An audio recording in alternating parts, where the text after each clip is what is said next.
एक शहर के किनारे एक छोटा सा घर था जहां सुमन और रिया रहती थीं। दोनों अनाथ थीं, लेकिन उनके स्वभाव में जमीन आसमान का फर्क था। पर सुमन को अपने रंग रूप पर बहुत घमंड था।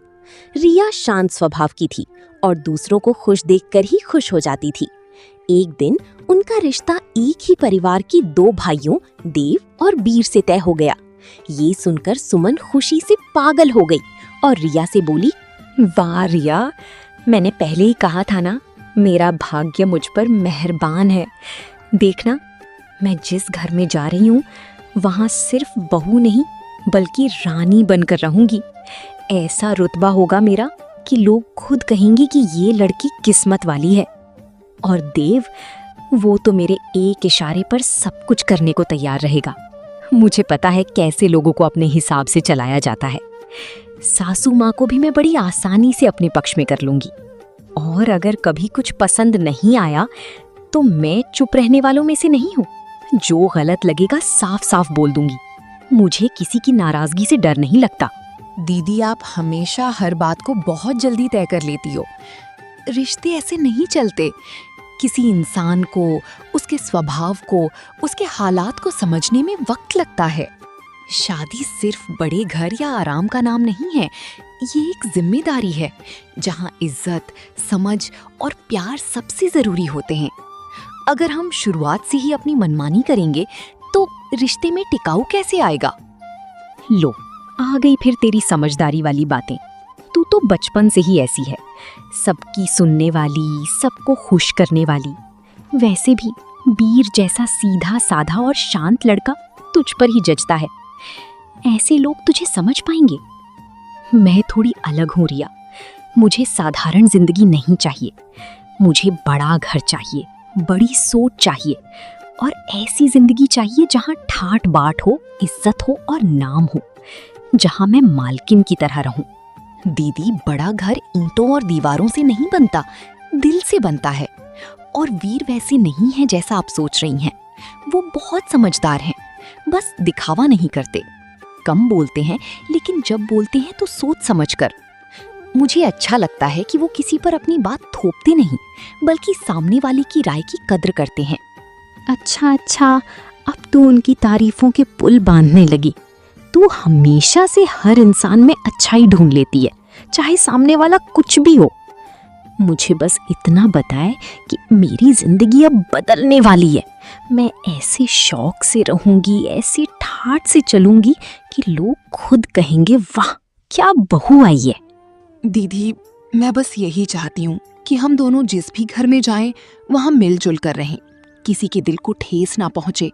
और अगर कभी हमसे गलती हो जाए तो उसे अहंकार से नहीं बल्कि मिलकर सुधारें। आखिर रिश्ता निभाने से मजबूत होता है, जीतने से नहीं। मुझे समझाने की कोशिश मत कर रिया। मुझे अच्छी तरह पता है मुझे क्या करना है और कैसे करना है। और तू भी जरा ध्यान रखना, इतनी भोली मत बना रहना कि कोई तुझे इस्तेमाल कर ले। दीदी, मैं भोली नहीं हूँ। मैं बस किसी को नुकसान नहीं पहुँचाना चाहती और ना ही मैं किसी से डरती हूँ। मैं बस वही करना चाहती हूँ जो सही हो, अपने लिए भी और दूसरों के लिए भी। तू तो हमेशा सही ही होती है।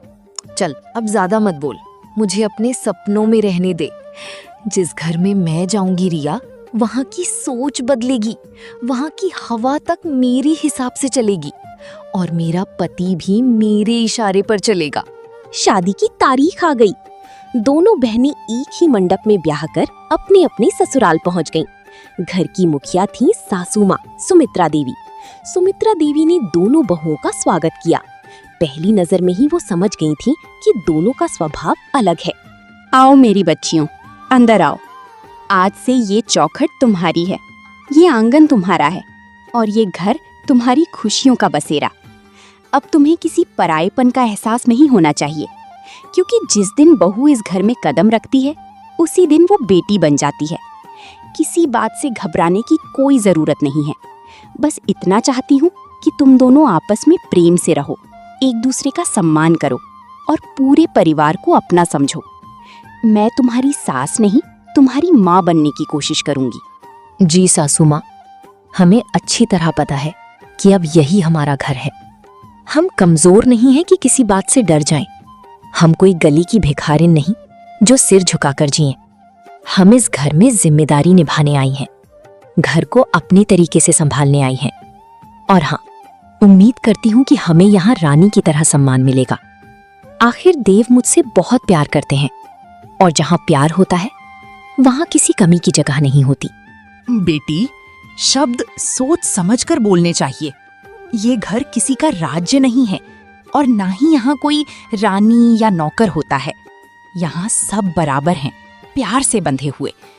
लेकिन तुम्हारी बातों में आत्मविश्वास कम और घमंड ज्यादा दिखाई दे रहा है। याद रखना, घमंड रिश्तों की नींव को खोखला कर देता है।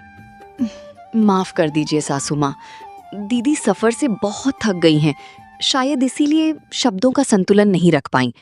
हम दोनों आपके दिए संस्कारों को सिर आंखों पर रखेंगे।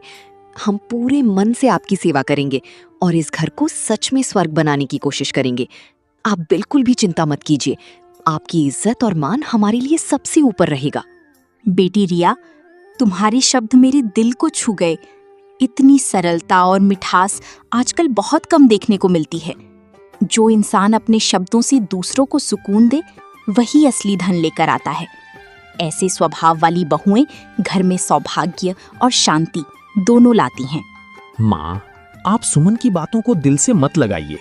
वो दिल की साफ है, बस थोड़ी भावुक और सीधे शब्दों में बोल देती है।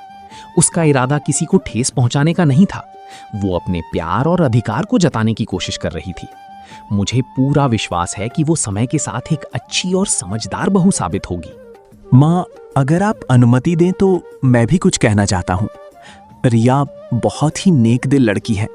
उसके व्यवहार में कोई दिखावा नहीं, सिर्फ सच्चाई और अपनापन है। वो कभी किसी का बुरा नहीं सोच सकती। आप उसे अपना आशीर्वाद दीजिए ताकि उसकी सादगी हमेशा बनी रहे और वो हमेशा खुश रहे। तुम दोनों मेरे लिए भगवान का आशीर्वाद हो। तुम्हारा इतना समझदार और संवेदनशील होना ही मेरी सबसे बड़ी पूंजी है। अब तुम दोनों बहुएं थोड़ा आराम कर लो। आज का दिन नया है, भावनाओं से भरा हुआ है। कल से इस घर की जिम्मेदारियां तुम दोनों के कंधों पर होंगी और मुझे उम्मीद है कि तुम उन्हें समझदारी और प्रेम से निभाओगी। रात हो चुकी थी। सुमन ने तुरंत देव से बात करना शुरू कर दिया।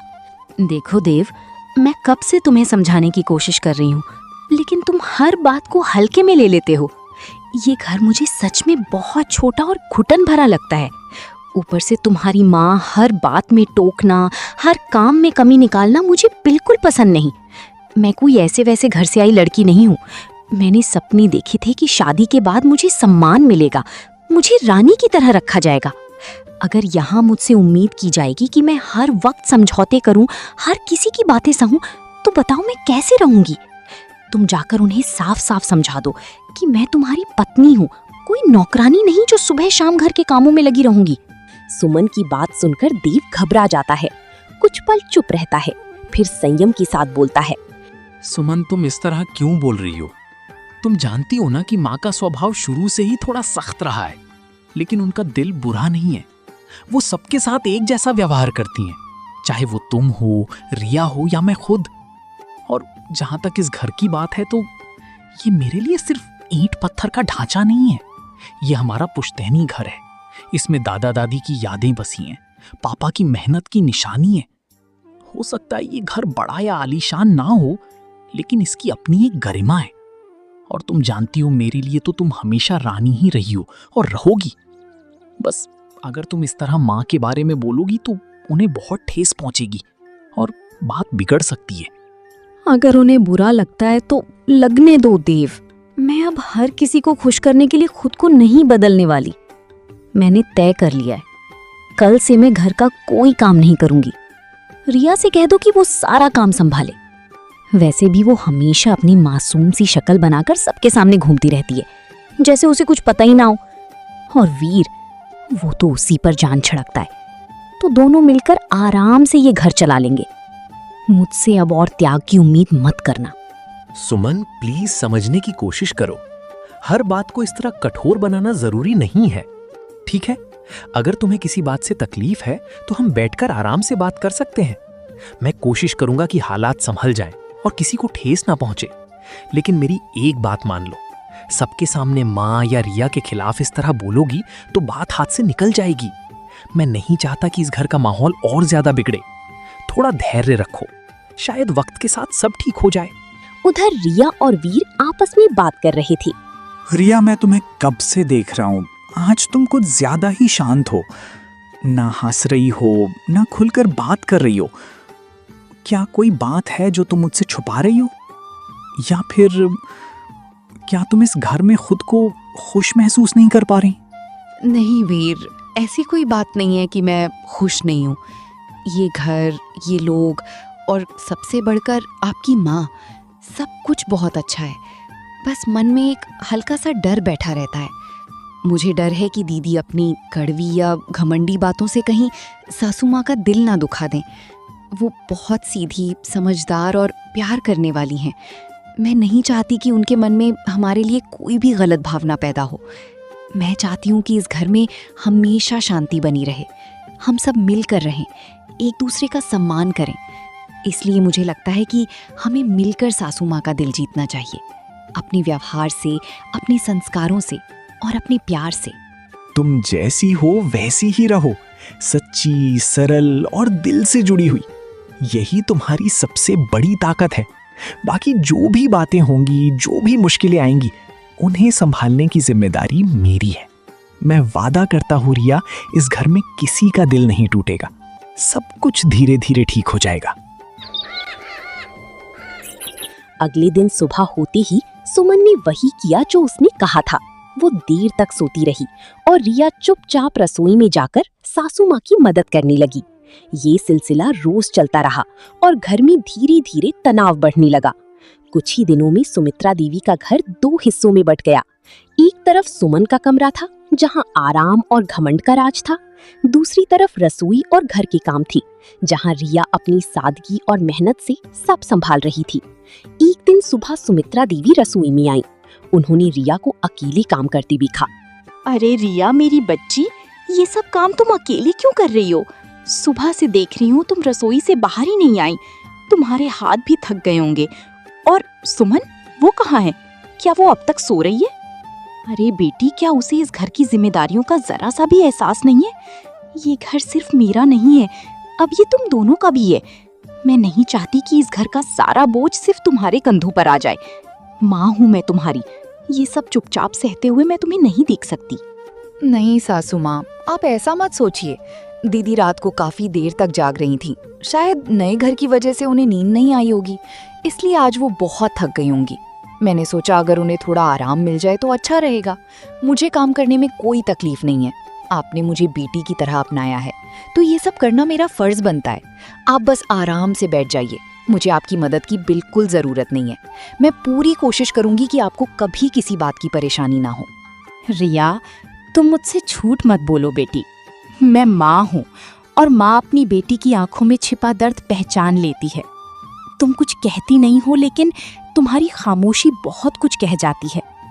तुम दोनों सगी बहनें हो, फिर भी लगता है जैसे तुम्हारे बीच कोई अनकही दूरी आ गई हो। सुमन इस घर में आने के बाद बहुत बदल गई है। पहले वो ऐसी नहीं थी।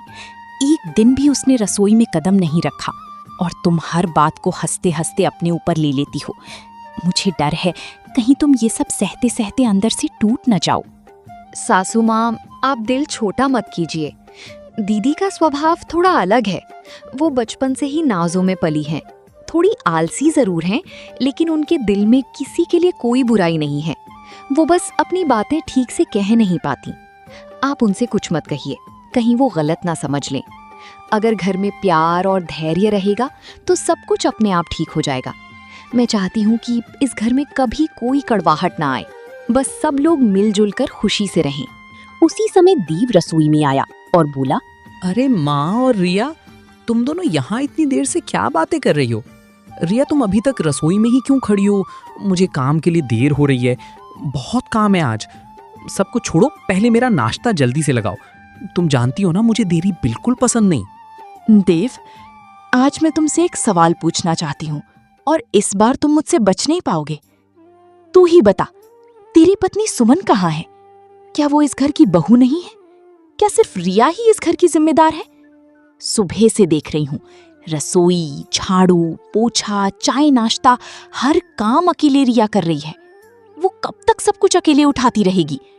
घर सिर्फ एक इंसान की मेहनत से नहीं चलता बेटा, बहू होने के नाते सुमन की भी जिम्मेदारी बनती है। माँ, आप सुमन को समझने की कोशिश क्यों नहीं करती? उसकी तबीयत अक्सर ठीक नहीं रहती, वो जल्दी थक जाती है, उसे आराम की जरूरत होती है। मैं नहीं चाहता कि वो खुद पर जोर डाले। आखिर वो मेरी पत्नी है और उसकी देखभाल करना मेरी जिम्मेदारी है। और जहाँ तक रिया की बात है, वो तो वैसे भी दिन भर घर में ही रहती है, उसे काम करना अच्छा लगता है, तो अगर वो थोड़ा ज्यादा कर रही है तो इसमें इतनी बड़ी बात क्या है? तभी सुमन 30 कदमों से आती है। चेहरे पर गुस्सा और घमंड होता है। यहाँ आखिर चल क्या रहा है?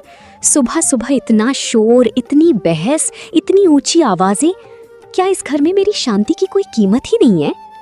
माँ, एक बात साफ साफ बताइए, आप हर बार रिया की ही तरफदारी क्यों करती हैं? क्या मैं इस घर की बेटी नहीं हूँ? क्या मेरे जज्बात, मेरा सम्मान, मेरी मौजूदगी, इन सब की आपके लिए कोई अहमियत नहीं है? या फिर इस घर में अब मेरी जगह बस नाम की रह गई है? सुमन, मैं किसी की तरफदारी नहीं करती, मैं सिर्फ सच का साथ देती हूँ। अगर तुम सच में इस घर की बेटी होती तो अपनी ही बहन को सुबह से रसोई में अकेले जूझते हुए देखकर तुम्हारा दिल चैन से अपने कमरे में आराम करने नहीं देता। बेटी, रिश्ते सिर्फ अधिकार से नहीं चलते, उनके लिए जिम्मेदारी निभानी पड़ती है। संस्कार सिर्फ कपड़ों और बातों से नहीं दिखते, वो व्यवहार से झलकते हैं। तुमने अपने घमंड में कर्तव्य, रिश्ते और परिवार तीनों को पीछे छोड़ दिया है। घर सजने संवरने से नहीं, अपनों के साथ निभाने से चलता है। शर्म मुझे नहीं, आपको आनी चाहिए माँ। आप हर मौके पर मेरी और देव की तुलना वीर और रिया से करती रहती हैं। आदित्य तो वैसे भी विक्रम जितना कमाता नहीं, और अंजलि, वो तो उसी के स्तर की है, साधारण, बिना किसी पहचान के, पूरी तरह एक काम वाली औरत जैसी। वो मेरी बराबरी, ये तो वो सपने में भी नहीं सोच सकती। मैं जिस स्तर पर हूँ वहां तक पहुंचना उसकी बस की बात नहीं। सुमन, बस बहुत हो गया। आप तुम माँ से इस लहजे में बात नहीं कर सकती, ना ही किसी को इस तरह नीचा दिखाने का तुम्हें कोई हक है। ये घर मेरे लिए भी उतना ही सम्मान का है जितना तुम्हारे लिए होना चाहिए। अगर तुमने अभी भी अपनी जबान पर लगाम नहीं लगाई तो मैं चुप नहीं रहूंगा। नहीं देव, आज मैं चुप नहीं रहूंगी। आज सबके सामने सच बोले बिना मैं एक कदम भी पीछे नहीं हटूंगी। माँ, आप ये बात अच्छी तरह समझ लीजिए, ये घर अब मेरा है। मैं यहाँ किसी समझौते के लिए नहीं आई हूँ। मैं यहाँ रानी बनकर ही रहूंगी। रिया चाहे दिन रात काम करे, वो इस घर में हमेशा सिर्फ एक नौकरानी बनकर ही रहेगी। वो कभी मेरे बराबर नहीं हो सकती, ना आज ना कभी। वीर ये सब सुन रहा था। उसके चेहरे पर गुस्सा साफ दिख रहा था। रिया, तुम परेशान मत हो।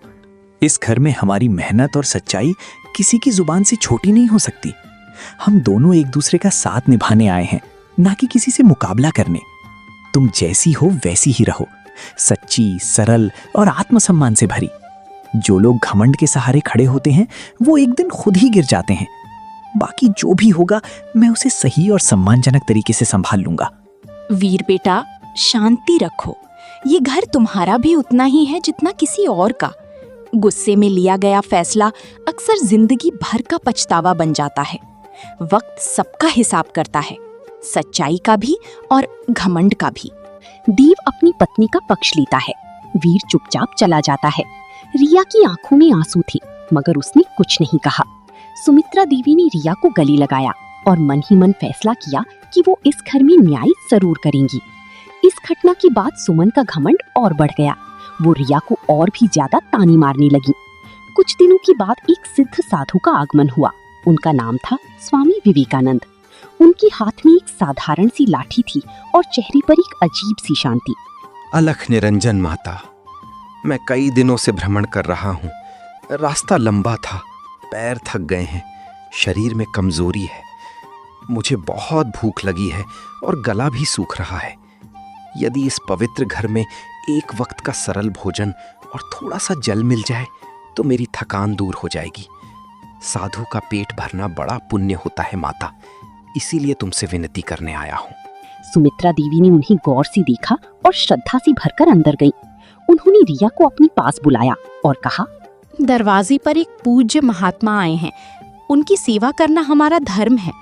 तुम तुरंत रसोई में जाओ और साधु महाराज के लिए सादगी भरा लेकिन प्रेम से भरा प्रसाद बनाओ। जल्दी करो बेटी। जी सासू माँ, मैं अभी बनाती हूँ।